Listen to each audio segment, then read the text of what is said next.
Hey everybody, welcome back to In the Kitchen with Ken. Today we're going to make some blue crab chowder, and on top of it I'm going to deep fry some oysters, and we'll place 2 or 3 of them on top just to give it a little bit of extra crunch. Now I'm going to start up with, I've got some bacon that I've cut up.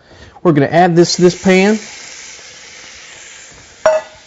We're going to let this bacon get going, get it good and crisp, and then we're going to add some other ingredients to it.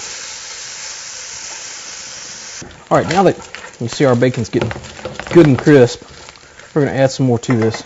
I'm going to add about a cup of chopped onions and a little garlic. It's just one nice big Vidalia onion that we got cut up.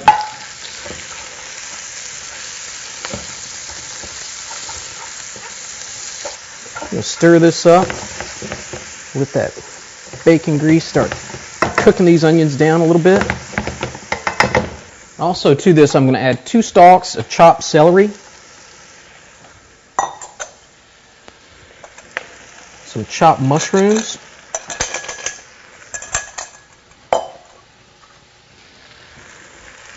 and we've got enough flavor going to add a little bit of butter to it too. That's probably about half a stick of butter. I'm going to stir this all up, really let these mushrooms and onions cook way down.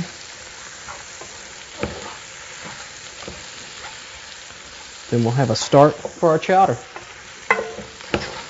Okay, now our mushrooms are starting to cook down a little bit.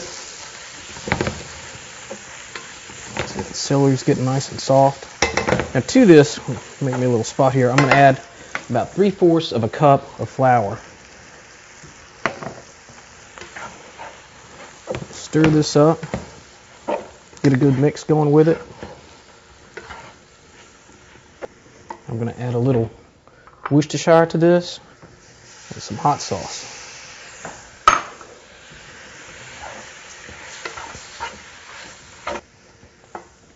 We're going to take some of our stock and put in here, just a little bit of chicken broth. Oh, just enough to kind of get this stuff moving around. There we go. Alright, now we're going to take these, we're going to kind of switch pots. So I'm going to add a lot more to this. Now I'm going to go ahead and add the rest of this box and another one. You want about 8 cups of chicken broth that we're going to put in this. And you really want to get this stirred up well. You can see it's starting to take on a really beautiful little color to it. Now we're going to go ahead and add our potatoes. I've got about 4 medium-sized potatoes that I cut up, and then about a cup of freshly cut corn. Use fresh corn. You don't really want to use anything out of the can that kind of gets a little mushy. You want that little extra crunch to it. Now we're also going to add about a quart of half and half to this. That. Pour that in. Now you're going to want to let this cook probably for about an hour. You really want these flavors to start blending together. You don't want to put in your crab just yet. Crab's already been cooked, so it won't take long just to get heated all up. Okay, now we're going to let this cook for about an hour, and while this is cooking, we're going to start deep frying up some of our oysters. Alright, now that our oil's up to 350 degrees, we're going to start breading up our oysters and just drop them down in here.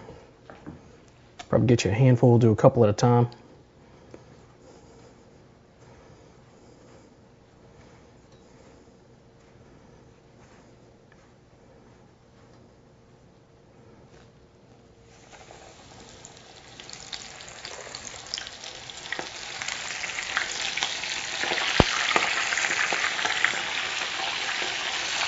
Get this last batch in here.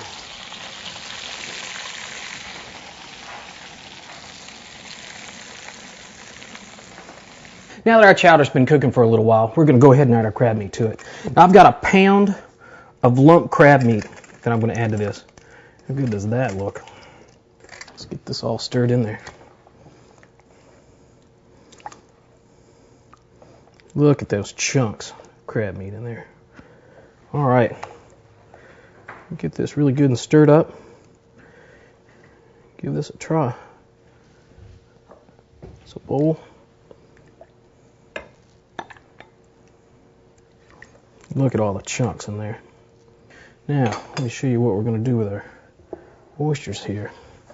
We're going to take a cup of our oysters, just a few, little float there on top. All right, let's give this a try. Get a big chunk of our oyster, some of that crab.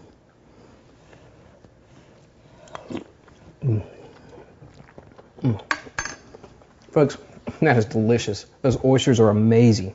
Well, I hope you enjoyed In the Kitchen with Ken this week, and I hope you give this recipe a try. Remember to check out my fan page on Facebook, and we'll see you next time. Bye now.